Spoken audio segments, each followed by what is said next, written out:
all of our friends and neighbors and colleagues and joining us in this regularly scheduled April 15th, 2024 City Council meeting. As you come in tonight, which would be to my right, to everyone else's left, there's a set of double doors. You walk through those double doors, there's a desk. If you're a guest with us tonight, please sign the sign-in sheet that's on that desk. City Clerk, can I have a roll call, please? Yes. Councilperson Morrissey? Yes. Palladino? Pratt? Here. Scherp? Soha? Stuchel? Veer? Wolfram? Mayor Stockford? Here. All present, Mayor. Thank you, Katie. We'll move into approval of agenda. Any council members or city manager have any changes they'd like to see made to the agenda tonight? Seeing none, I'd entertain a motion to approve the agenda. Motion on the floor from Councilman Morrissey, seconded by Councilman Veer to approve the agenda. All in favor? Any opposed?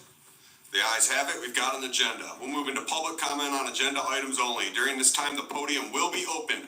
Please limit your comments to 3 minutes. Please limit your trips to 1 to the podium.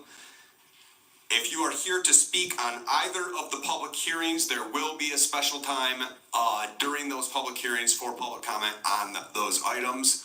But for anything else that you would like to comment on during this time, please make sure that it has a direct tie to something present on the agenda, as this is public comment on agenda items only. The podium is now open.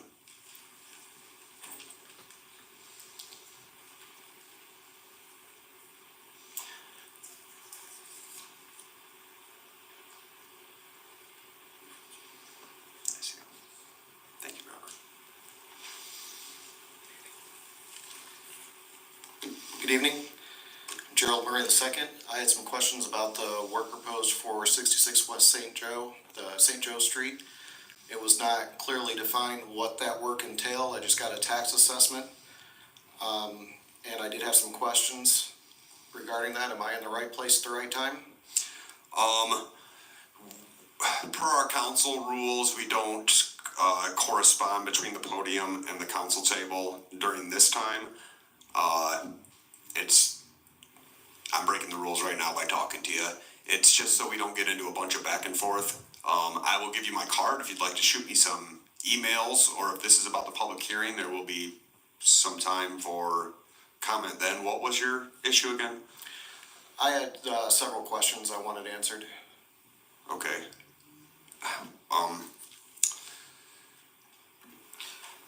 The best person to contact would be the city engineer, and if you received a letter, her contact information is on that. She would be able to answer your questions in regards to the exact work that's being done in specific locations. Yes, I'm sorry, sir. Thank you. Any more public comment regarding agenda items only?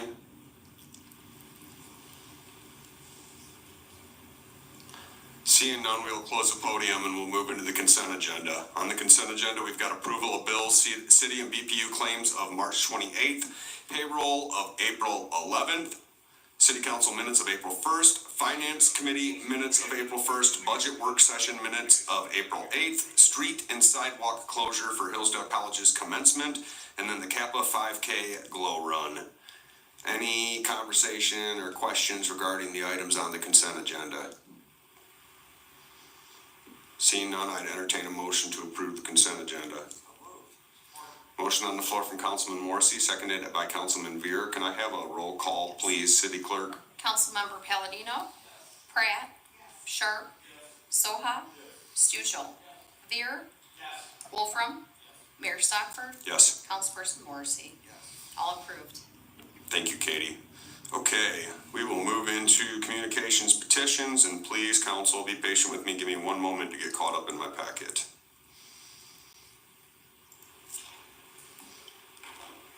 Okay, item letter A is a press release from BPU. It says Hillsdale Board of Public Utilities honored with a national award for outstanding safety practices. That's awesome. Dave, you have anything to add to that?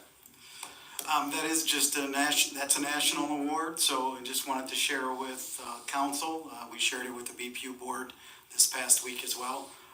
That is I saw the list of the communities that actually received the safety awards, and it's probably 24 nationwide. So it's a pretty good accomplishment for the BPU staff. That's awesome. Congratulations, Dave, and members of the Board of Public Utilities. Item letter B in communications petitions is 2024 electronics recycling event. This is at the Hillsdale Conservation District. It's only for Hillsdale County residents. And it looks like it's Friday, April 26th from 8 a.m. to 6 p.m. and Saturday, April 27th from 8 a.m. to 12 p.m. at the Yellow Merchants Building at Hillsdale County Fairgrounds. So if you have any electronics you'd like to recycle, that would be the place to do it at. Item letter C is food truck solicitor and peddlers registration. Dave, I see your name on that. You got anything to speak about regarding that? Yes, Mayor, thank you. Yes, so this just is communication from the Public Service Committee. They did review from the last council meeting the peddlers solicitors registration / permit, and they felt that the ordinance was appropriate and that no changes needed to be made to that. We have communicated with those who have asked about it and have not heard anything negative in regards to the fee amount or the actual registration. This does apply to the food truck vendors as well. One thing to note, behind this there is a map which delineates some areas in the downtown that are prohibited for food trucks, and that's basically areas that have a brick and mortar restaurant there. So we're prohibiting a food truck from pulling up in front of a business. So you see that at a subsequent page. Yes. Very good. Thank you, Dave. Any questions for Dave regarding this? Okay, good job, Public Services Committee. Item letter D in communications petition is Mitchell Research Center's newsletter. As usual, there's a lot of good stuff in here regarding some former Hillsdale residents and just things of historical impact. There's a map in here. I would encourage the public to check that out. And then item letter E is a commissioner update from Hillsdale County Commissioner. Commissioner Ingalls? Yes, sir. Thank you very much, Mayor, Council, and City Manager. Lifeways, located on Care Drive, has requested more space.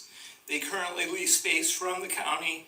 Board of Commissioners have proposed for Lifeways to build a new building on county property just to the west of their current building. Also, Board of Commissioners have approved to begin the process of moving District Court to 25 Care Drive. And that is my information for you tonight. Thank you, Commissioner. Any questions for Doug while he's at the podium? Thank you, Doug. Appreciate it. Thank you.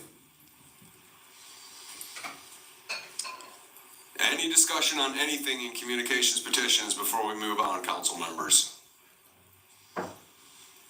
Okay, we will move into introduction and adoption of ordinances, public hearing. The first public hearing, item letter A, is for ordinance amendments for parking violation fines.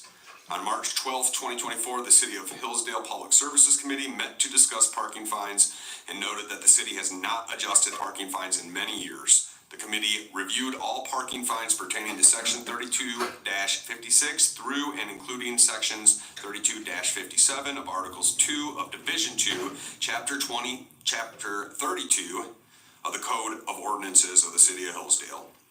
After considerable discussion, the Public Services Committee is recommending to amend and erase all parking fines from $10 to $20 and handicap parking violations from $50 to $75. A public hearing was set for April 15th, that's tonight, at the April 1st, 2024 council meeting to receive public comment regarding the proposed amendment. I will now open the public hearing. Council, Public Services, we talked about this a little bit at the last meeting, but anything to add? Councilman Beer? if you actually look at the ordinances, it was addressing some of them, but a lot of them, the current fines were like $2, $5, and $3. So I really kind of just made it more appropriate for this day and age, as far as to put a little bit more teeth to keep people from misbehaving, I guess. Thank you, Councilman Muir. Any more comments, Councilman Sharp? You got the last one here. It says key in vehicle or motor running. I can start my truck and leave it running without the key in it. So am I gonna get a ticket for it? Because the first time a person tries to move my truck or step on the gas or brake pedal, the truck will shut off. Very last one.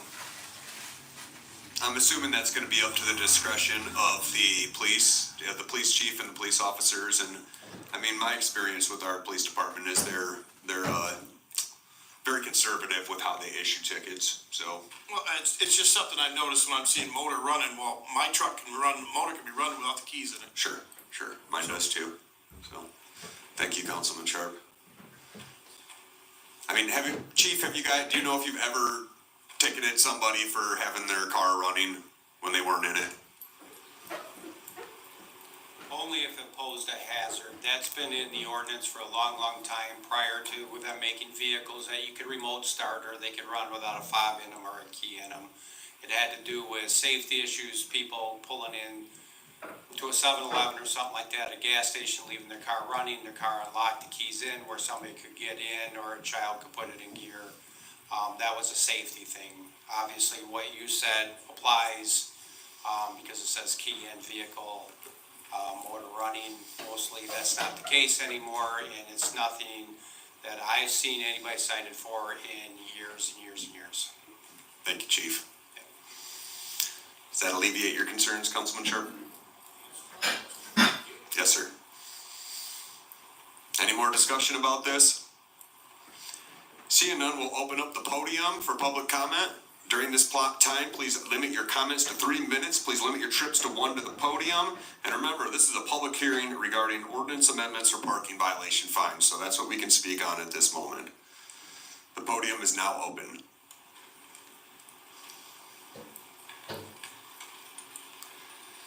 Seeing no public comment, we'll close the podium and we'll go back to council table. Anybody got anything to add, or do we just want to approve the changes? Good work, Public Services, again, by the way. Do I have a motion to approve the changes? So moved. Motion on the floor from Councilman Soha, seconded by Councilman Veer, to amend the proposed ordinance for parking violation fines. All in favor? Any opposed? The ayes have it. And we will close the public hearing regarding ordinance amendment for parking violation fines. We will move on in the packet to our second public hearing tonight. And let me get caught up in my packet here. This is for confirmation of special assessment. This is for Special Assessment District Westwood area, which is 22-07. Special Assessment District 2024-08 for St. Joe and Griswold. Council received plans for proposed street improvements in the Westwood area to be partially funded by special assessment at a meeting held October 3rd, 2022. An opportunity for all interested persons to be heard was given. At that time, Council adopted Resolution 3516, establishing the Westwood Area Special Assessment District and directing the work to be completed. Council also received plans for proposed street improvements to the West St. Joe and Griswold streets to be partially funded by special assessments at a meeting held August 21st, 2023. Following a public hearing, Council adopted Resolutions 3572, establishing the West St. Joe Griswold Special Assessment District and directing that work to be completed. The city engineer estimated the cost of the project and forwarded them to the assessor for the certification of the assessments to be confirmed by council. The breakdown for each district based on the estimated total costs are as follows. For District 2207, it was $2,670,533. The 50% is $1,335,266.50. That's 83 parcels. That's $16,087.55 per parcel share. For the second one, $1,098,488.12 was the total cost. And that broke down in 44 parcels to $12,482.82 per parcel share. City policy for street improvement special assessments adopted February 15th, 2021 splits the total cost of the project 50-50 between the city and the adjacent property owners, but limits the per parcel special assessment to no more than $5,000. HMC Section 2-335 further limits the per parcel special assessment amount to be no more than 25% of the value of the parcel as assessed on the most recent tax roll. The proposed final special assessment rolls and assessor certification are attached here too. The total per parcel share for both districts exceeded $5,000, so all parcels were assessed at the lesser amount of $5,000. Or 25% of the true cash value as of December 31st in the year immediately preceding adoption of the resolution establishing the district. So what we're here to do tonight is to have the public hearing and to confirm the special assessment rolls for each district. Council should carefully consider the resolutions prepared by staff and the attached special assessment rolls. Council may either adopt the resolutions confirming the rolls as presented, make a motion to correct or adjust individual assessments on the rolls, and adopt the resolutions confirming the rolls as amended, or table the issue and refer back to the assessor with specific instructions for adjustments or corrections of the roll and confirmation at a future hearing.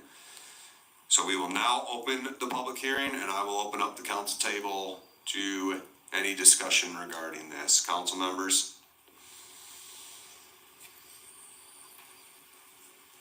Okay. I will now open the podium for public comment regarding Special Assessment Districts 2022-7, 2024-8 assessment rolls confirmation. Please limit your comments to 3 minutes. Please limit your trips to 1 to the podium. And remember, this is a public hearing on these special assessments, and this is what you may speak on at this moment. The podium is now open.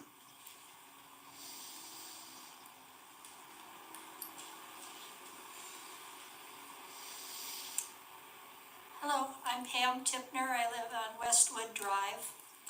And I just have 3 questions about transportation and things like that during the time that they're doing the repairs. First is, if being older, if we were to need some kind of an ambulance, are they going to have access to be able to get to our house? Second would be where we have access to be able to get to our house, because we live at the top of the hill, and my husband and I could not walk up the hill. We need to have a ride to our house and from our house. And the third is, I read something about when they put the approach to the driveway in, that we're not supposed to drive on that for 10 days. And where will we park then? Will the street be finished basically and we can park on the street? Or what do we do then? So mostly it's getting to and from our house, and how do we deal with that? Thank you, Pam. Dave, is the city engineer not here tonight? She's not here, but they've all received letters with her contact information, or they should have, and they can contact her directly and to work out those issues, because of the fact that we were just discussing the special assessment. I know, confirming the assessment rolls. Correct. Folks, I am, and this might be frustrating for you. What we're doing here tonight is confirming the assessment rolls, essentially confirming to charge you guys the money for the special assessments. And apparently the city engineer did not join us, so there's not really a lot of opportunity. For instance, I know a couple things about the project over there, but I can't answer your technical questions, and I can't answer better than the city engineer because she's over there working every day, to give you updates on what's happening with the project. So if you guys came with a lot of questions, I very much apologize. There's not probably going to be answers regarding the technical aspects of the job here tonight. But the city engineer is a person that's easy to talk to, and you know, I will have a conversation with her tomorrow, and I'm sure Dave will have a conversation with her tomorrow, and maybe we can try to get some of your information and set up a way for everybody to communicate. So Pam, I'm sorry that I don't have answers to your questions. Okay, so she should be, we have her information and she should be easy to get a hold of? She will be easy to get a hold of. Okay, Yes, okay, thank you. thank you, Pam. Any more public comment?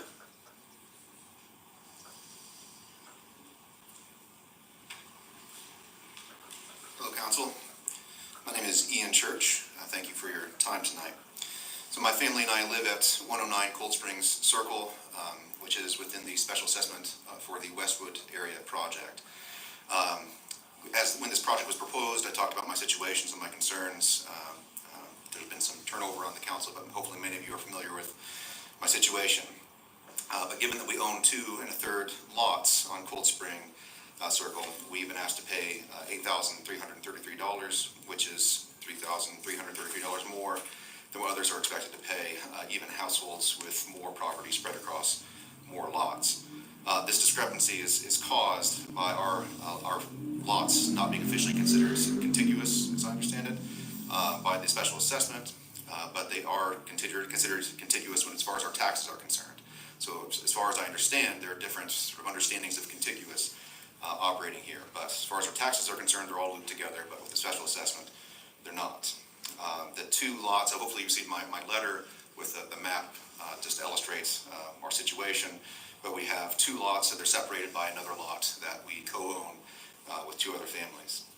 I hope it's clear that our situation is fairly unique, and that we can walk across all of the property that we own without walking on any other property. And I hope that it's clear that our situation deserves a special dispensation.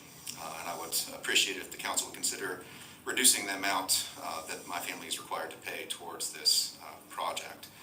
And just to plead for mercy, because I think many of you know, I opposed this assessment when it was proposed because of the burden it would place on families, and the additional $3,333 that we're being asked to pay is an especially onerous burden for my family.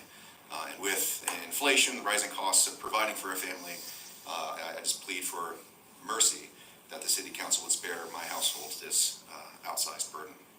So thank you for your time and consideration. I truly appreciate it. Thank you, Ian. So that is something that we can do tonight, is vote to make an exception on Mr. Church's property.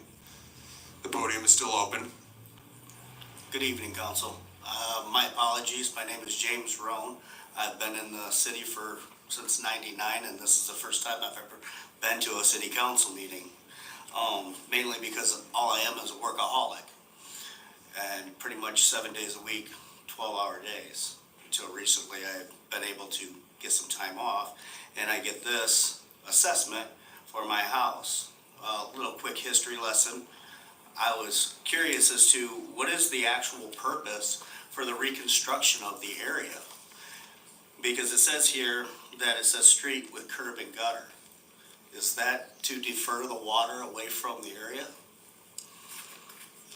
Because 14 years ago, the city raised the road down my area, redirected the angle of my driveway, pushed the water right in towards my house. So that year I had to actually have a company come in, dig out all the way around my house and seal it up because I was getting water in my basement due to the city's mistake. So who do I take this up with? Because I spent like $20,000 on saving my house because of city mistake. And I know it was a city mistake because I was told it was by people that were actually working in the area at the time. But I couldn't do anything. I was busy working. And people don't have my hours. So reaching out to them or me was pretty much impossible to take it up with anybody because I was either sleeping or they were sleeping. So who do I need to see about this? Is it the city engineer that is not here? Jim, I think that Jason is going around getting contact information from people. Is that what you were doing, Jason? Who's Jason? That's Jason Blake, our Public Services Director. All right. So we'll have him get with you and hopefully come to some sort of resolution. I don't know, but I'm sorry, that sounds like a really bad deal. Yeah, it was a really bad deal because I just got the loan paid off a few years back. And this was back in 2014, 2010, actually. What street is that? West St. Joe. West St. Joe. And where is the parking if that's gonna be, that center area is gonna be blocked off for the individuals that have to deal with that?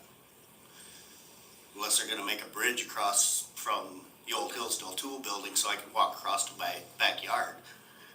I mean, how much of it's gonna be tore up? More than enough. So that's my concern. You're putting in curb and gutter to defer water for a mistake that the city made a long time ago.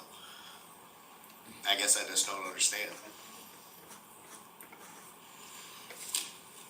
Thank you, Jim.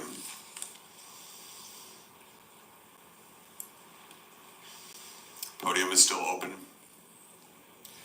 Evening, Council. My name is Ben Cuthbert. I'm at 115 Cold Spring Circle. I'm here tonight to support Mr. Church, who just spoke, and ask that you would give serious consideration to his unique situation, reduce the special assessment for his property from the 8333 down to 5,000. His lots truly are contiguous, and I also wanted to note that after the public hearing that approved the project back in October of 22, I sent an email that went out to all of city council members at the time, Mayor Stockford, city manager Mackey, and the reply I got from Mr. Mackey was that he had already discussed Mr. Church's situation with the city assessor and believed that we have a good compromise on the situation. I'll be speaking to Mr. Church soon, so I'm hopeful tonight we'll reach that compromise that was suggested more than a year ago. Thanks. Thank you, Ben. Any more public comment regarding the special assessment rolls?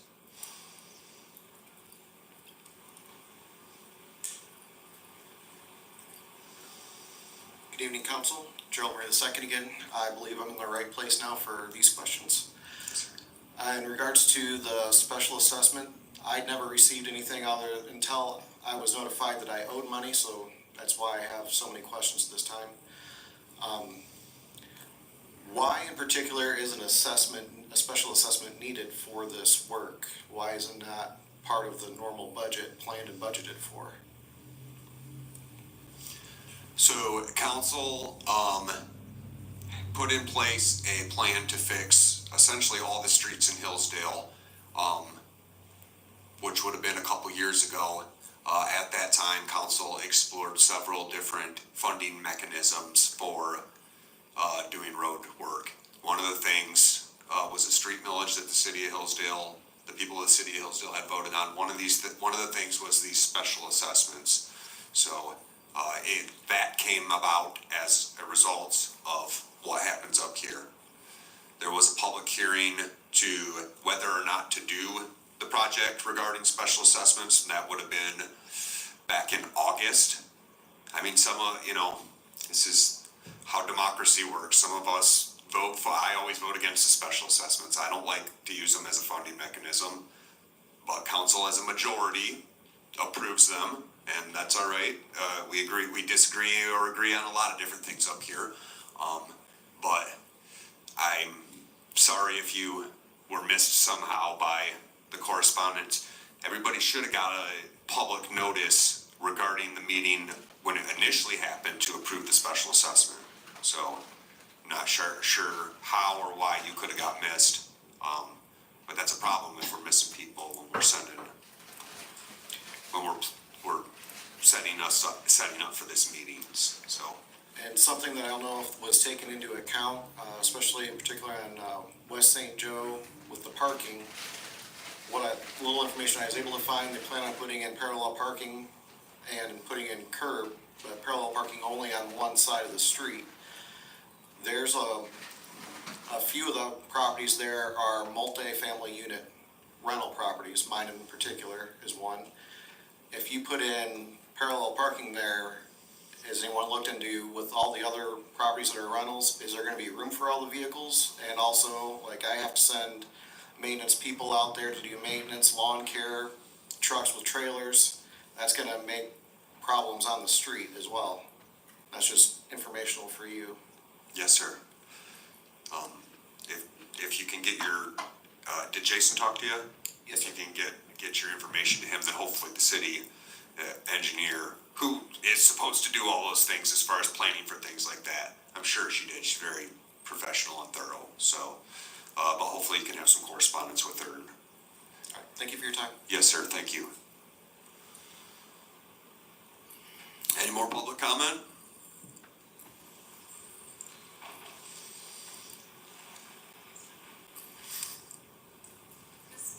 From what you were just, excuse me, good evening. My name is Patricia Garden. I have a property up on Glendale. And from what you were just explaining, am I to understand that this street project is the first time there has been a special assessment? No, No, this we've done several, This has been the practice for some time. for about 2 years now, Okay. Patricia. Yes, ma'am. Now, may I ask how the assessments were arrived at? Was it just per household or per property? With the exception of Mr. Church's, of course. So the rules for special assessments are Michigan state law as far as how a municipality can execute them. So that's where that would have came from. We can't decide to do a special assessment one way or another. We have to follow however the law is written. And that's correct, right, Tom? And also by charter and city ordinance, but it is lot by lot, property by property. Okay. So it doesn't have anything to do with road frontage or anything of that sort, just per property. Yes, ma'am. Okay, all right, just had a couple questions, thank you. Thank you for coming, Patricia. Any more public comment regarding confirmation of the special assessment rolls?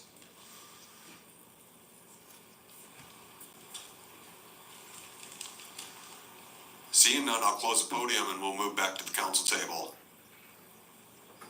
Council members, do we want to make a motion regarding Mr. Church's property? Councilman Beer? Could you ask Kimberly to come up, just for some verification? Sure.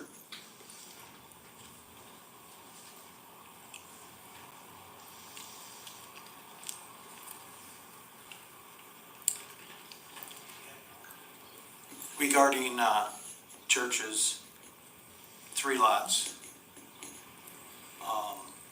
and then how did you come to the decision that you did? As far as, I understand it because they're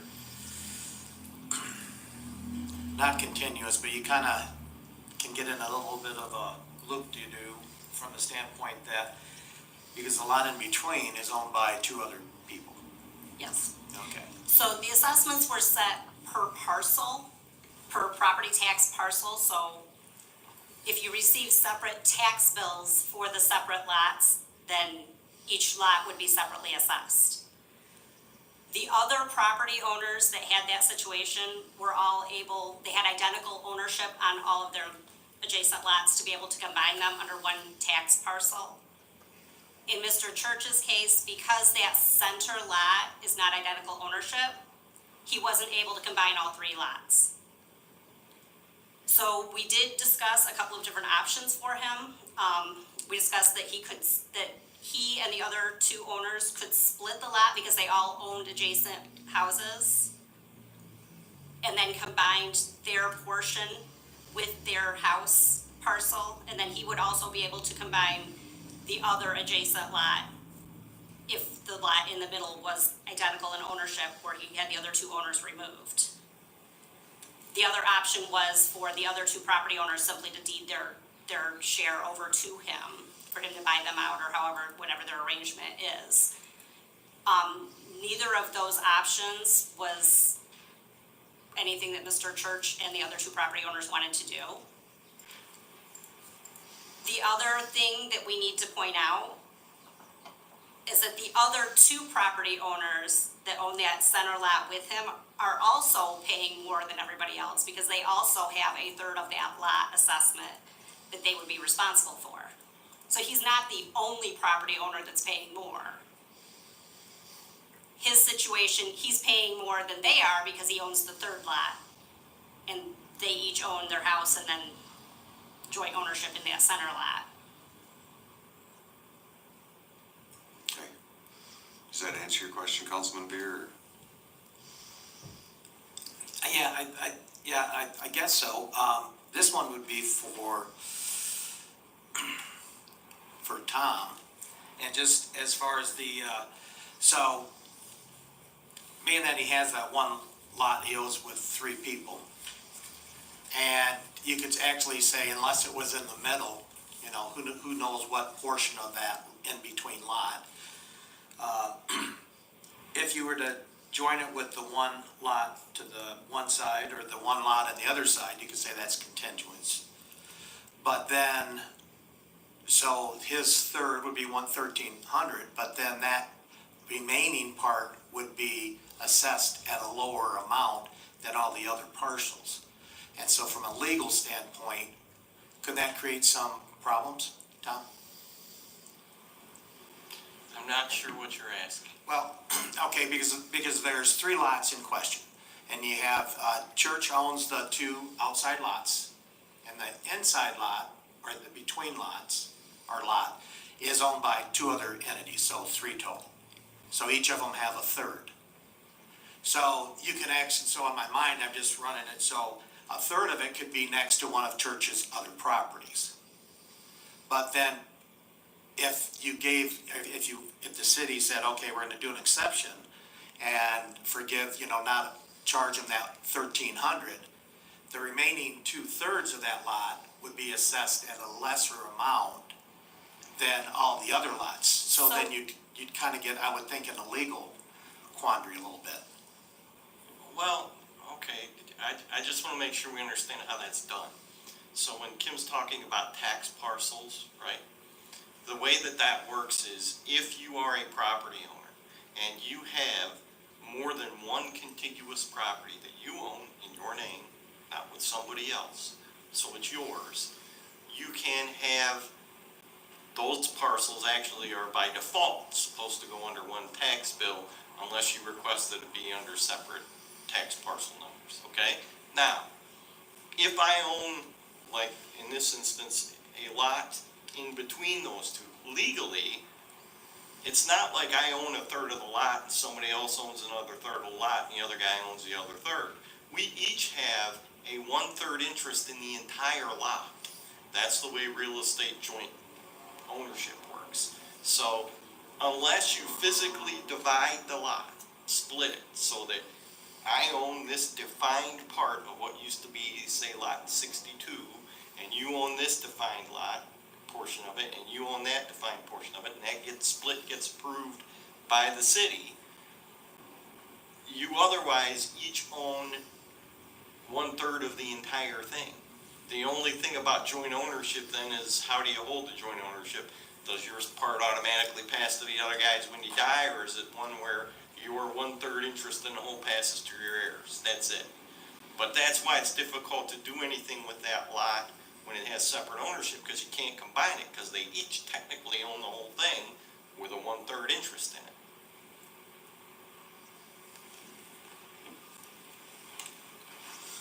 Any more questions for Kim while she's up there, Councilman Soha?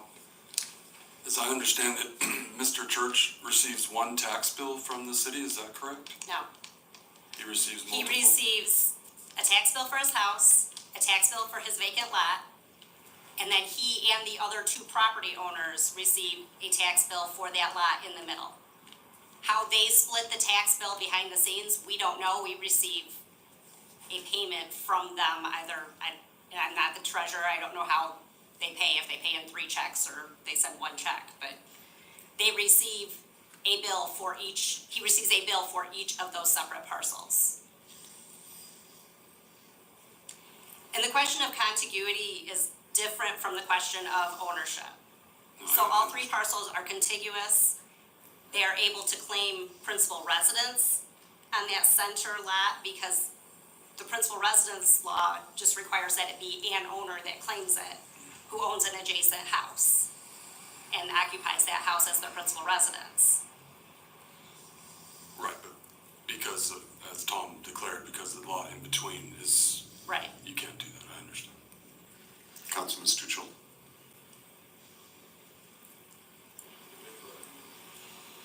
Oh, sorry. You said earlier that there's other situations where people have multiple lots and there's accessibility. Have they come to you or come to council and asked for that exception like Mr. Church has? No, the other ones have not. Okay, so they haven't come and asked for it. Mr. Church is asking. Okay, thank you. Any more questions for Kim or Dave? Yeah, since my name was brought up, I feel compelled to actually respond to that. We did provide a couple of solutions that would have legally been the right thing to do in order to get the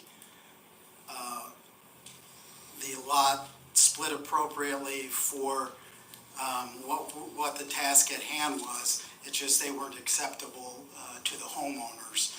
And you know, that, you know, we're trying to do things appropriately here without emotion. And quite simply, those 2 options, in our opinion, were the choices of how that should be done in the best interest of the city. And quite simply, to just waive it, in my opinion, and in the city assessor and city engineer's opinion, who's been doing this for many years, both of them, would be actually granting special favor to Mr. Church and the others. That's one of the main reasons why, besides we gave them 2 options that in our opinion could legally accomplish this, they did not want to pursue them. And we've been talking about this since September of 2022, so for a year and a half now. And they did not want to do those methods. They felt they wanted to come here and ask council to give them special treatment. And the staff just recommends against that. Thank you, Dave. Do you have something to add, Bruce? Yes, the lady brought up the question about how we came up with this way of coming to $5,000 and all that. There was also mentioned just recently that the pilot money from the BPU was used for the streets. Could you please answer that and clarify that? So you said 2 things there. In regards to the how we divide up, it's based on lot, like the city attorney said. So we take the full amount, and that's kind of what the agenda item tried to describe when it talked about the full amount of the project, the 50%, and then because it was over $5,000, the 50% actually ends up with the residents covering about 25%, and the city covering about 75 to 80%. On your question about the pilot, actually none of the pilot goes into the roads. In the budget, we have a specific road fund, and those revenues are the 2 millages, 2.5 mills for maintenance, the 3.5 for reconstruction, which is a separate millage, and all the special assessments go into there, and any additional revenues we bring in. But those are the only things that actually go into, grant funds will go in there, but those are the only things that go into it. So no pilot money is used for roads. Continue. Kim, Are we since we only can do $5,000, are there any other communities that can do more? Yes. So I just recently was speaking with the assessor from the city of Jackson and got a copy of their policy. Their residential cap is 15,000, and there is no cap on their properties for commercial and industrial. Coldwater I'm not familiar with, but I'm sure they have a policy. Yeah, the $5,000 is our policy that we established as a city, or the council established. Hold on, Tony. Councilman Palladino had a question. He's had his hand up for a minute.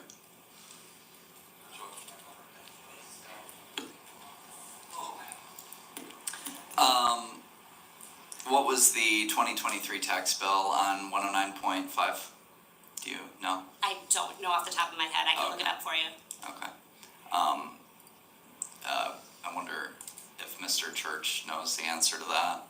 If we could bring him back up. Yeah, I don't remember how it all breaks down, but I know property taxes overall are around $64. 64, you don't have any idea of what the individual lot is? Okay, thank you.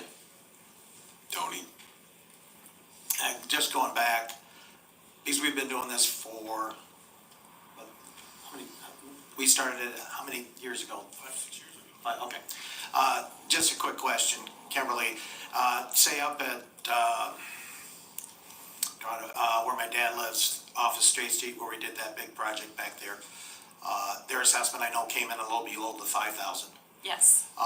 But as far as properties that have sold since the work was done, I don't know if there was any empty lots. All I've heard is that the values increased at a greater amount than the individual properties had been assessed. Is that kind of true? I would agree with that statement, yes. Councilman Stuchel? Just one more question, comment to Mr. Mackey's statement about, I appreciate the assessor and city manager, going all out and asking people, giving them different options.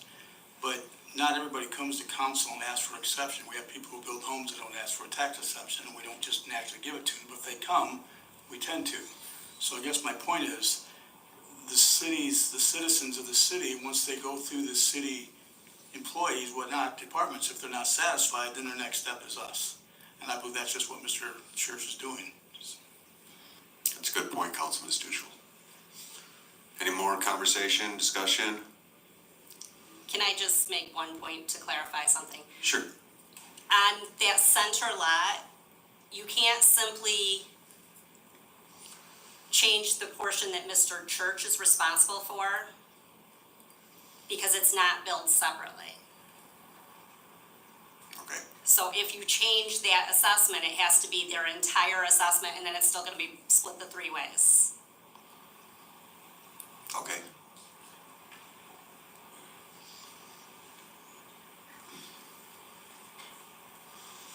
Councilman Soha? What if we just took the idea that the two lots that are separated, we forgive the separated one, and then the one that's owned by the 3 people, we keep that and give a little bit of a compromise for Mr. Church? I don't know. I'm wrestling with this. The fact that it's not seen as contiguous by the tax base. With the college owns a couple of lots up there on one of the first streets we did, and they paid, the assessment for all their lots. We've had people come up and say this is going to be a burden on us, and as difficult as that is to listen to and understand, we still have voted for it, and I hate the financial hardship it takes, but I wonder what, precedent we're setting if we start making exceptions like this. As much as I want to vote for the exception, because I understand the cost of raising a family, and especially in these last 3 years, it's a monumental increase in my monthly budget. So I understand that. Go ahead, Tony. Well, another consideration is the fact that you can say, okay, some of the lots in Hillsdale are pretty small. And and so you purchase a lot next to you, maybe to enhance your property value, and you do a new legal description to incorporate that. Because you have some plans, maybe doing additions or things like that. But then when you have a separate lot that you buy that you really haven't done anything, I know I don't pretend to be in church's head or anything, but I would think it'd be more on an investment type of deal. Because that lot is buildable, you could build a house on it. It appears to be, yes. And at the same time, if people, because it is tough, I mean, you know, asking people to dole out more money, but if a taxpayer decides that he can't afford it, he can sell the property with the SAD attached to it, correctly? Yes. Okay. Yeah, the special assessment goes against the property, not against the owner. Right, so it stays with the property. Okay. Thank you. Thank you, Tony. Does anybody have anything else to add? Councilman Wolfram? Yeah, but this is a unique situation here. I mean, there are very few parts where the part that's in the middle is jointly owned. I'm gonna guess is this the only situation like this? The only one I can think of off the top of my head. Yeah, and so I don't think we'd be setting a precedent by saying, okay, because this middle lot here is jointly owned, it's still owned, I mean, he still has partial ownership of the thing, and so I don't think we'd be setting some sort of, okay, if we do it for him, we should do it for everybody else, because there's just not very many everybody else. So I think this is a unique situation, and I'm on the side of probably going ahead and moving it back down to $5,000 because of that unique characteristic to this particular situation. Thank you, Councilman Wolfram. Dave? Yeah, just a couple things.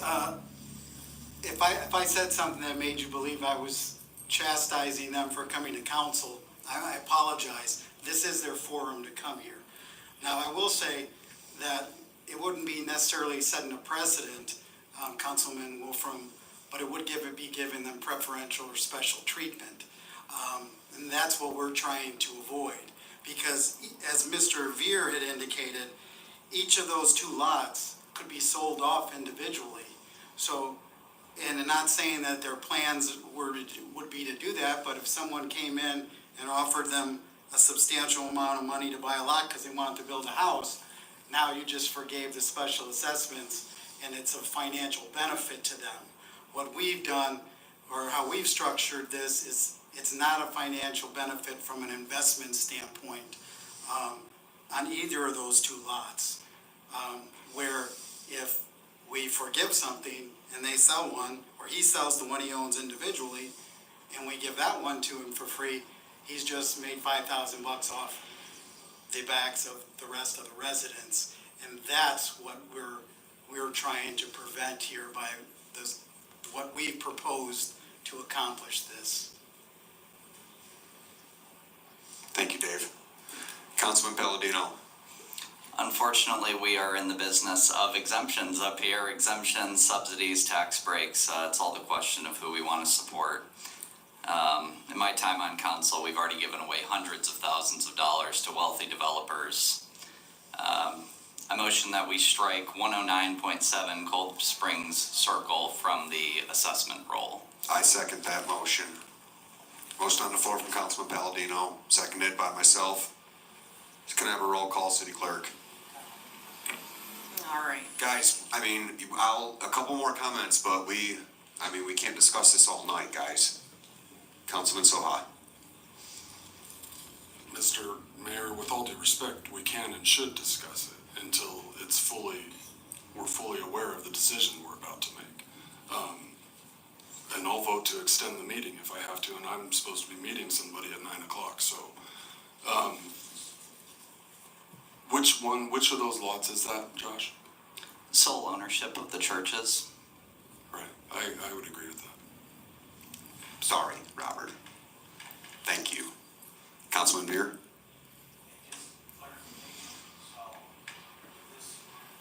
If this motion dies, how does it, we can bring another motion different? Fourth, if this were to die, as far as it didn't get the support, then allow that one exemption, could you still bring forth another motion to not allow for the exemption? Is my question. If it dies, there's no exemption, it'll stay the same. Well, someone could make a motion to approve the tax roll as presented. Even if this motion does not have the support, Right, because this motion is to, in effect, allow an exemption. approve the tax roll with that exemption. I got you. Is that what it's for? Because I thought it was just for Mr. Church's property, and then we'll have to do another motion to approve the tax rolls with the exemption. You shouldn't do two separate motions like that. Your motion should be to approve the tax roll with the stated exemption, or to approve the tax roll. Okay. So, Tom, so if this motion with the exemption does not get support from this council, can we come back and make another motion to accept the tax rolls as presented without the exemption? Yes, because that's a different motion. You're not re-bringing the same issue before the council. Okay. Any more discussion, ladies and gentlemen? Josh knows what motion he made. I just said strike it. It does say in our main motion to strike for adjusting the assessments on rules and adopt a resolution, so we should probably vote on that. Okay.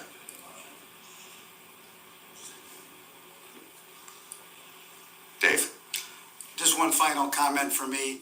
And how you vote is how you vote, but my recommendation is that you do not support this motion. I firmly believe, and you've never heard me say this in a meeting, I've never pulled this card. I think this is the wrong motion for the wrong reason. That's all I have to say. Thank you, Dave. And yes, you don't usually say things like that, so.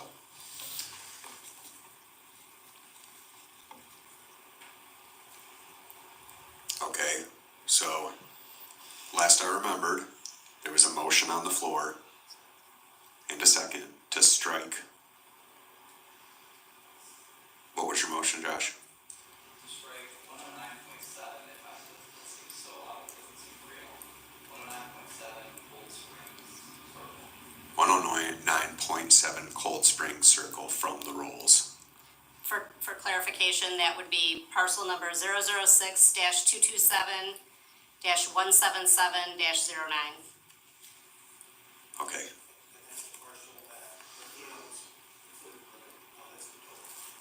That's the, That's the one that he owns singly. yeah, that was your intention. That was my intention to second that one. Okay. Roll call vote, please. Councilperson Pratt? Sharp? Soha? Stuchel? Veer? Wolfram? Mayor Stockford? Yes.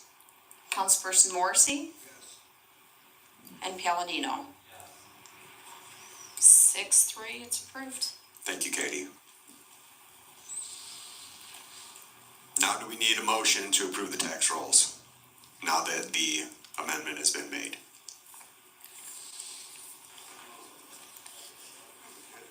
Okay.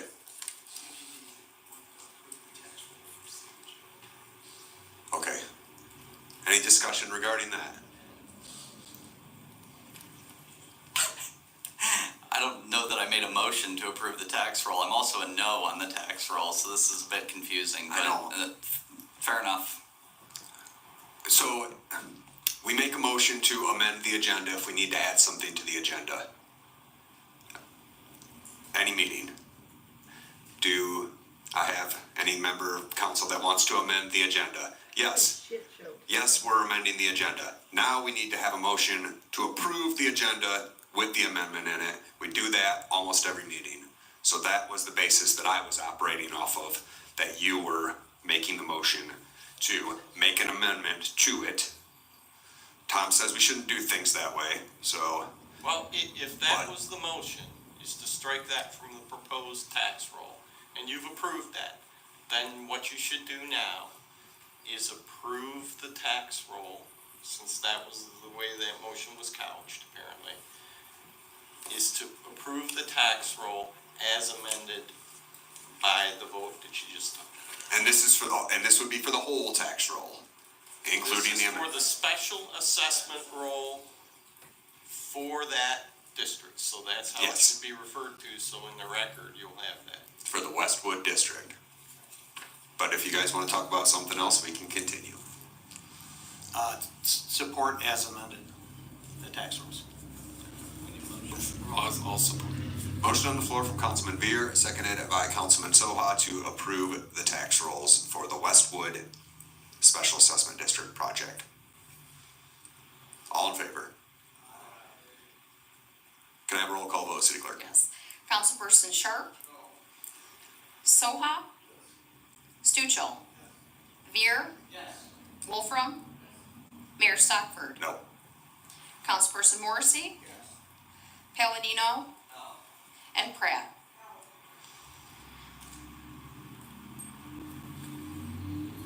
What was that? 5 yeses, 4 noes? Okay, now let's get to the St. Joe. Can I just make one, on the resolution, we'll need to correct the amount of the special assessment from 405,000 to 402,500.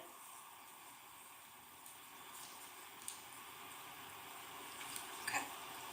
Thank you, Kim.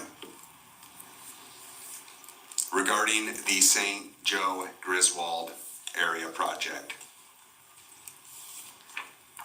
Any conversation regarding that? Do I have a motion to approve the special assessment rolls for that? Motion on the floor from Councilman Sharp, and it was seconded by Councilman Veer. Let's just go right to a roll call vote. City Clerk, please. Council members Soha? Stuchel? Veer? Wolfram? Mayor Stockford? No. Councilperson Morrissey? Palladino? Pratt? And Sharp? That's it. 7 yes, 2 no. Actually, 6, I'm sorry, 6 yes, 3 no. You did, Bruce. I don't think it was exactly what you intended, but it just worked out that way. Okay, we're gonna close the public hearings and we are gonna move into old business. Item A, emergency on-call service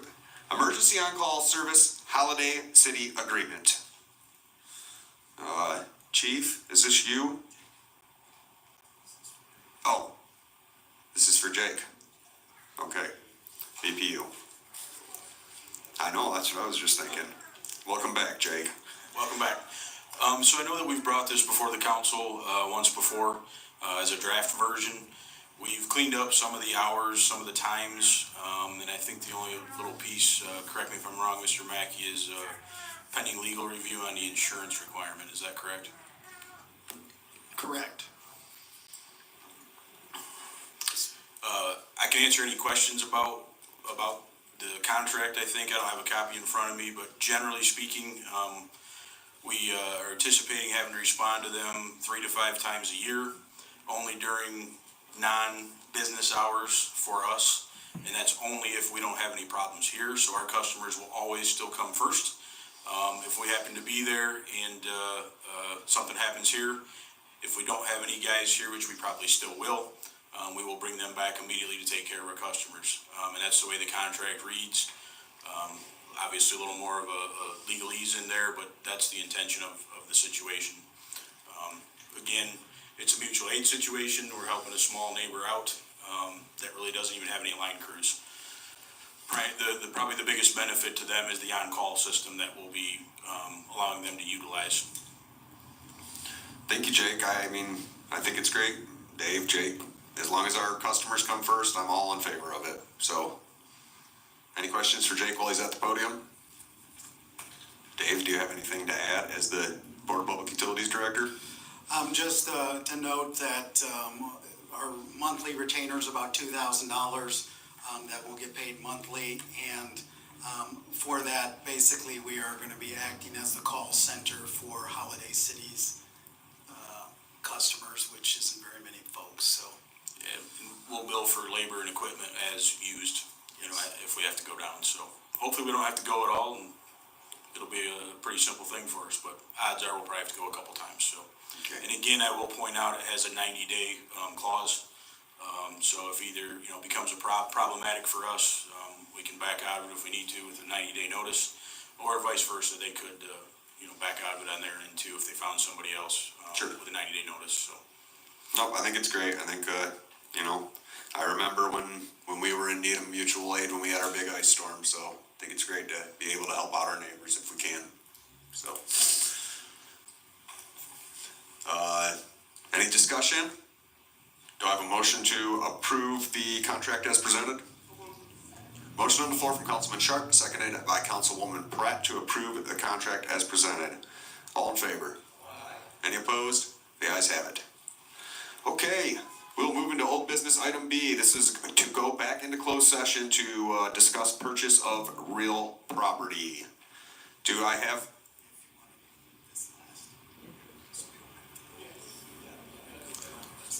Is that what you guys want to do? Well, we should have amended the agenda at the beginning of the meeting, but that's all right. Let's, do I have a motion to move the closed session to, new business item F? Motion on the floor from Councilman Palladino, seconded by Councilwoman Pratt. All in favor? Any opposed? The ayes have it. Okay, we'll move into new business item A, resolution to amend PACE program and report. Let me get caught back up in my packet here. Thank you, Mayor and Council. I want to invite up to the podium with me Todd Williams. He is the President and General Counsel of Lean and Green Michigan, which is the organization that currently administers the City of Hillsdale's PACE program. He can help answer any questions that you may have about the changes, recent changes to the statute that require the amendment that we have before you on the agenda tonight. You guys have any questions? Thank you, Sam. And thank you for coming tonight, Todd. Councilman Soha. Do you just mind to refresh our memory on what the PACE program does and it's trying to accomplish? Certainly, and pleasure to be back here. I do see a number of new faces around the podium since my last visit, I think was in 2019. So amazingly, it's been kind of fun to watch talks of assessments. I handle a very special kind of special assessment, and so seeing kind of a general discussion reminds me just kind of how unique PACE is. So PACE stands for Property Assessed Clean Energy. It's a method of financing energy efficiency and renewable energy upgrades to commercial and industrial properties, and now potentially addressing some environmental hazard cleanups and projects. Where the role of the City of Hillsdale is really to serve as kind of a security interest in the form of a tax assessment. So these are private loans from private lenders to private commercial industrial property owners, which are secured by a tax assessment. You know, the property owner will come forward with the lender to you for every project. We will work to make sure that the project meets all statutory requirements, and there are a number of them. I think that we figured out last year that we tend to touch on about 85 individual points of data as we review projects with the property owners and with the lenders prior to bringing them forth for approval. At the end of the day, no city money is being used, no city money is being deployed. What we're asking for, what the lender and the property owner are asking for would be for you to place a tax assessment, and if the property owner fails to make their payments, you would enforce it like any other special assessment against the property. I feel like I've been droning on a little bit and maybe going a little too deep, but happy to address any individual concerns or quandaries. Thank you, Todd. Any questions for Todd? Councilman Palladino. Why is this necessary? Why can't the industry use their property as a security? The industry can. What we have found, not only here, but PACE is available now in 30-plus states and the District of Columbia. The type of loan that this offers is much longer term. And so, a PACE assessment, typically, what we're seeing is 20 to 25 years. I've been very resistant to the industry average is pushing for 30 years of a fixed rate loan. Frankly, most market rate loans, most commercial loans right now, you can get a fixed interest rate for about 5 to 7 years without it adjusting or without it being variable.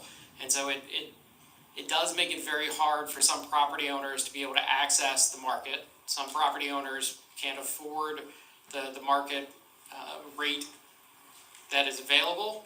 Some of them, frankly, can't afford to make the investments in their properties if they're financing it over, say, just 5 years or 7 years of a traditional lease rate. It's not the best fit, frankly, for every project and for every property owner. We certainly try to push property owners to borrow as little money as possible and to take advantage of either governmental programs or programs with local utilities to try and address that. But it does meet a niche and does help property owners access capital they would not otherwise be able to do in order to address, for some property owners, they're really looking to go green, really looking to make the building as livable as possible. For others, frankly, it's amazing how motivated you are to replace your HVAC system when it blows up in October, and when you don't have the money and don't have access to capital. It's nice to be able to find a source like PACE to be able to do it. And if they fail to make the payments, the city, you said, seizes the assets like they would a normal foreclosure. Is the city then required to sell them and pay out to the lender? Does the lender take possession of the property after the city forecloses? So thankfully, all of this is still a little hypothetical. We've had a couple of projects that have gone into delinquency, but we've failed. We've not yet had a project go all the way through. Whether you realize it or not, Michigan tax foreclosure law benefits the property owner quite a bit compared to other states in that it is a very long process to get to that tax foreclosure. In other states, it's a 6 month to 1 year process. Here in Michigan, you're looking 2 years to 3 years to get all the way through the process. So hypothetically, if you were to get all the way to the end of it and the property owner is not redeemed, the property owner has not made the payments on the special assessment, you would get to a tax foreclosure sale where the property would sell. The only amount that should be paid to the lender would be for the delinquent assessments at the time. The remainder of the special assessment would run with the property to the next property owner.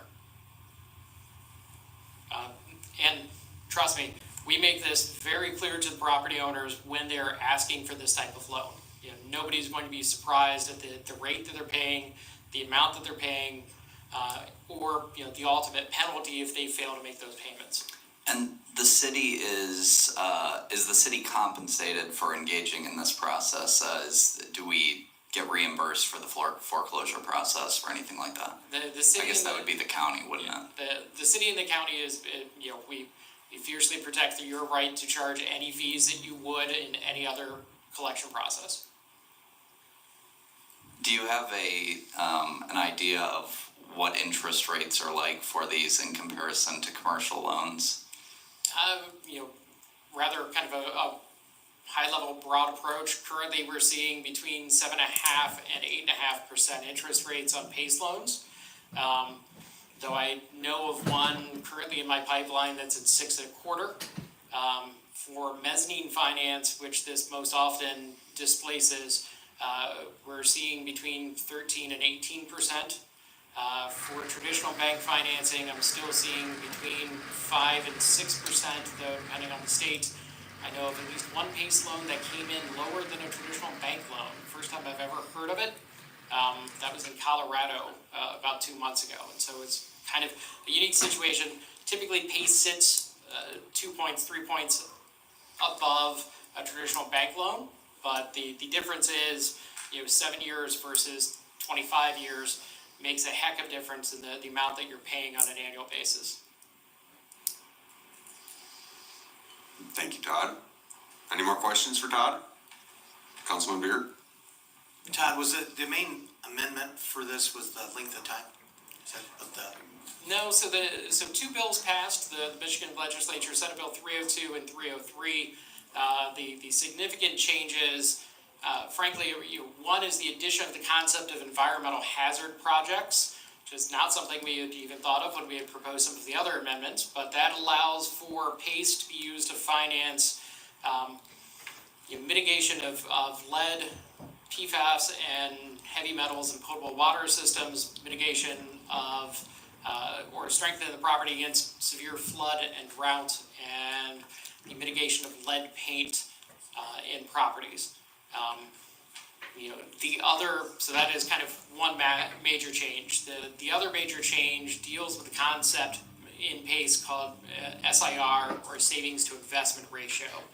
And so under the old Michigan law, every PACE project would have to show that the savings generated by the project would be greater than the cost of the project on an annual basis. The SIR had to be greater than 1.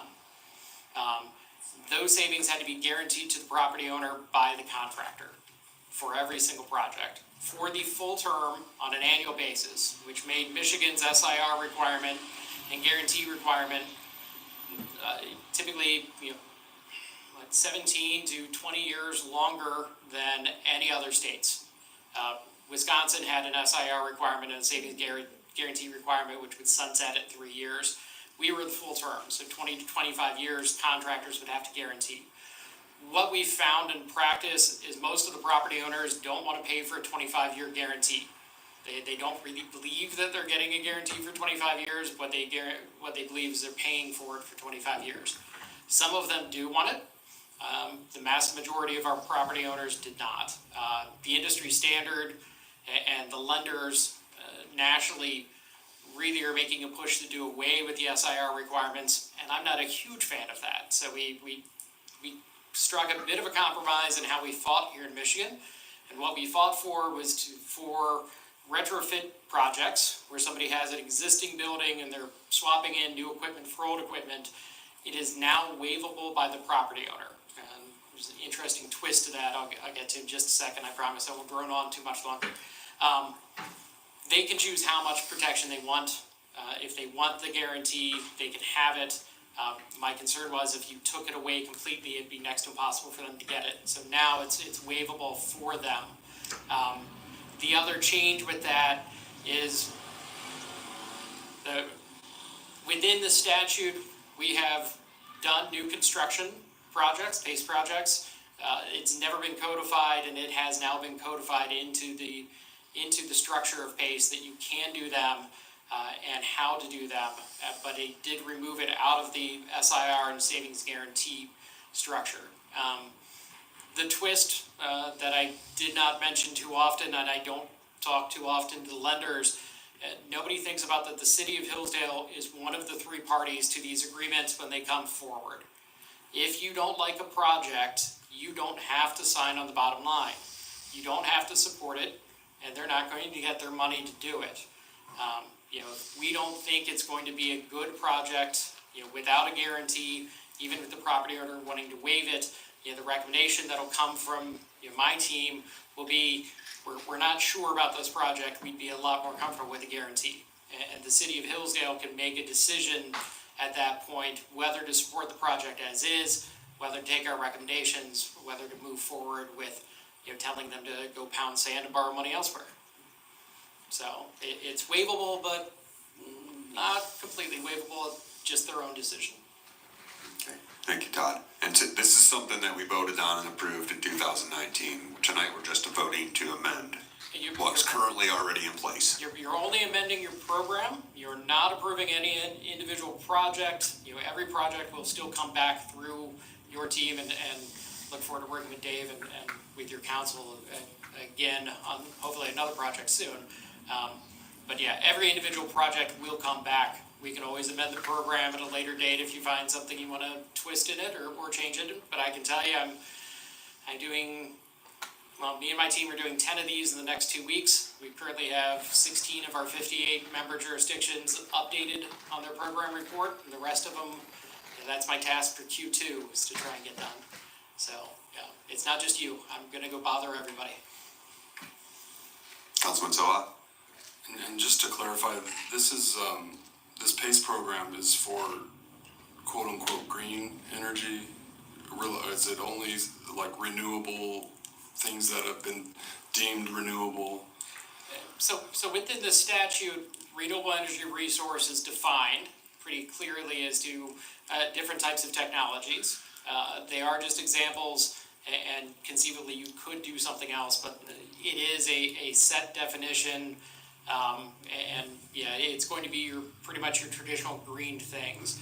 However, frankly, of the 70, I can't remember, we just closed a couple of projects, 73 plus projects that we've done, almost all of them are energy efficiency projects. So replacing technology or building new buildings above code, not necessarily on the renewable side, but putting in more efficient HVAC systems, putting in more insulation, putting in LED lights, putting in new windows, or in the case of windows like yours, which I'm sure you could not replace if you wanted to, finding ways to improve them, either with a film or sealant around them. Frankly, that is the massive majority of my projects that we've done. There have been a few that have incorporated solar panels with a lighting upgrade, but I cannot think of a renewable only project. So we've got everything you can think of, traditional energy efficiency, all the way to an anaerobic digester, combined heat and power system at a large cattle processing facility that pretty much took them completely off grid. It's kind of astounding. They generate power from their waste stream. Sure. Do we have any projects in the county or in the city presently? You currently have one project, and you can see it out the window, the Hotel Kiefer, or the Kiefer Hotel, which is currently being renovated. I forget the exact number of things, but the wonderfully complex capital stack with USDA money, PACE money, private equity, a surprisingly complex capital stack to get that project up and moving. That is the only one so far. We've had a few other people have taken a look at it. Frankly, one of them, we sent them to a different program where they could get money without borrowing it. It was better. I don't know that they ever achieved it, but yeah, I don't like your citizens borrowing money if they can do it without it. Any more questions? Can I just add something really quick? Sure, Sam. Just for some additional context, since we talked about the Kiefer Hotel rehabilitation, that was one of the things that spurred council to adopt and create, that basically established this program back in 2019, because we wanted there to be a tool for developers, specifically in the case of that building where you're renovating an old structure and you're going to be trying to put in new energy efficient appliances and fixtures. A lot of times that stuff takes a lot of capital outlay that developers might not necessarily have readily accessible. So in order to make this tool available not only to the Kiefer project, but other potential projects in the city of Hillsdale, we have to participate in this program, and that's what council did in 2019. So this is just, again, updating, making a few changes to this, and, this program is offered at no cost to the city of Hillsdale. So it's just another tool in our economic development toolbox. Thank you, Sam. Any more questions? Comments? So just to clarify, if a lien is, so a special assessment is a lien, I suppose, but you have a delinquent payment, the property's foreclosed, the special assessment is still on the property, right?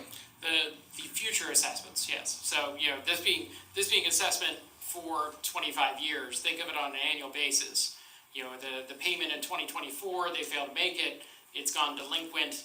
That starts to drive, the tax foreclosure process, that one payment. Right. All of the remaining payments, typically 2 a year for the next, say 20 years, are still attached to the property. Okay, and what happens if it fails to sell on those terms? So one of the things that we've baked into all of our contracts, starting, I don't know if it was just before 2019 or shortly thereafter, are a couple of protections. Part of it, you will find it, section 4.08 in the model contract attached to the program report, basically states that if the county or the city end up owning the property, because it has gone through a tax foreclosure process, it has failed to sell, and it has reverted back to governmental property, neither of the governments are going to pay the lender one goddamn dime while they own it. The assessment will sit there, it may continue to accrue, but they're not getting taxpayer money, and it is a risk for the lenders. As I mentioned, we do have 3 projects, unfortunately, with the developer who not only ran out on the PACE loan, but on his senior loans in St. Clair County. The interesting thing to me is one of those properties is hopefully going to sell soon to a private developer. The PACE lender is helping to find somebody to take that, despite the fact that it's in delinquency. They are hoping to recoup the 2 years of payments that are currently delinquent, and they're going to write off the $3 million of future payments, because frankly, the property is never going to sell, never going to become an attractive property to anybody with the remaining PACE loan on it, and they know what's going to happen. If it goes to a foreclosure sale, the county will end up owning it, and they're never going to get paid, and it will never get back into private hands because of the money on it, and they're writing it off. The risk is that the lender, and we force it on them as much as we can. The city and the county cannot, however, force the lender to remove the loan and let them sell the property. Now, worst case, the truly worst case scenario is that property, if they did not write it off, just becomes a hawk of a property and a drain.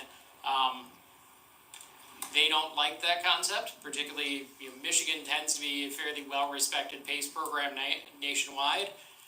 We've got a fairly large voice amongst all of the other program administrators, and if we start bad talking one of the lenders, everybody knows it. And if I start talking about how they're killing one of my counties because of, this property and the fact that it's just going to rot unless they do something, everybody will hear it. Okay, So, thank you very much for all the answers. It's a threat, it's kind of a weak threat, but, Yeah. it's the one that we have. The real stick to them is that, frankly, a lot of the PACE lenders are borrowing money from longer term investors who are looking to make an investment, like pension funds. They owe the money up. If they're not getting paid, they're still paying that money up, whether or not they're getting it from the lender or the party that they lent money to. And so they don't want to sit on it for 25 years not getting any money. Are there any other situations in which the city uses its taxing power to back a corporate loan? I would state that these aren't always corporate loans. Or a lot of the private investment. Yeah, private investment. But we do have a lot of smaller property owners, who are doing interesting projects because of the PACE money, where it's not a large corporation. It is a unique, kind of a unique tool and kind of a different tool, and so it, yeah.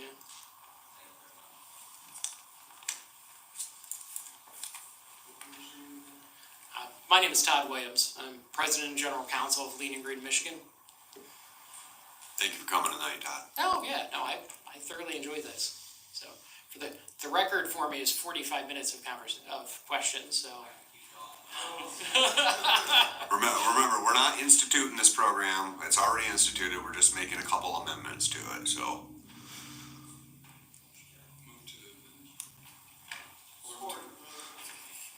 Who is the second over there? Motion on the floor from Councilman Soha, seconded by Councilman Veer to amend the PACE program. All in favor?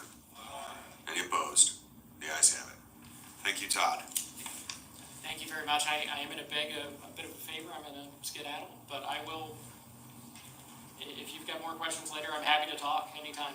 So. Sounds great, buddy. Thank you. Okay, we will move on in our packet to item B of new business, resolution to amend the resolution setting annual service fee for the workforce housing development at 440 and 450 Hidden Meadow Drive, excuse me. Let me get caught up in my packet here. Sam. Thank you, Mayor. So this is a very simple amendment tonight. Alan Edwin Homes, who is the developer working on the project out there in Three Meadows, they have simply filed articles of incorporation for a new LLC. The goal behind this is when they make their submission to MISHDA on the specific program, they want the ownership and the submission to have the same LLC name. This is basically an administrative change to just amend the resolution that council has passed previously and allow the city to update our restrictive covenant with them, just reflecting the new LLC name, which is SDI WFH Hillsdale LLC. Thank you, Sam. Any questions for Sam regarding this? Move to amend. Motion on the floor from Councilman Soha, seconded by Councilwoman Pratt to amend the resolution, to approve the attached resolution to amend the resolution. All in favor? Aye. Any opposed? The ayes have it. Thank you, Sam. All right, we will move on to item letter C, City Hall and BPU cleaning contract. Sam. Thank you, Mayor. As the agenda item summary states, city staff recently put out a request for proposals. This is for the contractual cleaning services we receive here at City Hall, as well as the BPU offices. It was time to put out a new RFP because our previous 5-year contract with East to West Enterprises, Inc. Expires at the end of this month. The RFP that we put out is almost identical to the one that we had previous. The only significant change was the BPU offices had requested weekly cleanings. They were receiving cleanings every other week. That was the only change to the RFP. We did receive one bid. I will note that this was put out on Mitten as well as, published here locally for any, companies to take a look at. We did receive that one bid. It came from East to West Services, or East to West Enterprises, Inc. They're the company that's currently doing the cleaning. City staff, we've been pretty satisfied with what they've been providing us now for going on 5 years. And so we are looking for council support to go ahead and renew that contract with them. They're the only ones that bid, huh? Correct. And they've done a good job?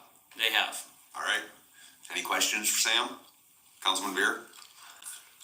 Now, the contract is for a 3-year period with a 1-year renewal. That's correct. So Okay. you would be approving it for a 3-year term. After the 3 years are up, we would come to council again. If we were interested in extending it for an additional year, we can extend it for an additional year, do that twice, and then we would go ahead and put out a new RFP. So every 5 years, we would look at, or 3 years if we weren't satisfied hypothetically with their services. So Sam, the $300 a month for the, $675 for City Hall, is that, how much of an increase was that from the prior? So that's actually currently what we're paying at City Hall. So they came back and they bid. They did not increase their prices at all from the last RFP. Really? So we would be receiving the same rate going forward that we've been getting. No brainer. No problem. Very good. Any questions? I'd entertain a motion to approve the cleaning contract. Motion on the floor from Councilman Sharp, seconded by Councilman Soha. Can I have a roll call, City Clerk? Councilperson Stuchel? Beer? Wolfram? Mayor Stockford? Yes. Councilperson Morrissey? Palladino? Pratt? Sharp? And Soha. It's 9-0 approved.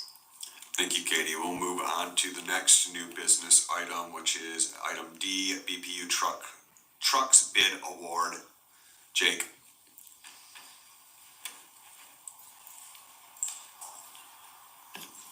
I'll address the BPU electric side first. It wasn't actually included in my budget for this current year. But I'll remind folks that we came under budget on our backyard machine by about 23,000. And then the small bucket, we came in under, I think it was 85,000, so we're 100,000 plus, under on our capital for our vehicles. The water department was already, had one in the budget, Jeff had that in his side already. We thought it would make a lot of good sense to add on to his, instead of bid out one truck, bid out two trucks, get it taken care of in this budget year for our side. And then I believe on Jeff's side, I guess it was in his budget, David, I don't know if you have any further comments on that. Yeah, it was in the sewer budget. One thing also to note, based on the delivery, it might not come till the next budget. So ordering it now, it will probably, come, they said that 8 to 12 weeks, which would put us after July 1st, so. Of course, went out to bid and it was the, Stillwell was the low bid. You'll see in your documents there that they were the low bidders, so. On this, we did receive seven responses to it. Yes. Okay. Any questions?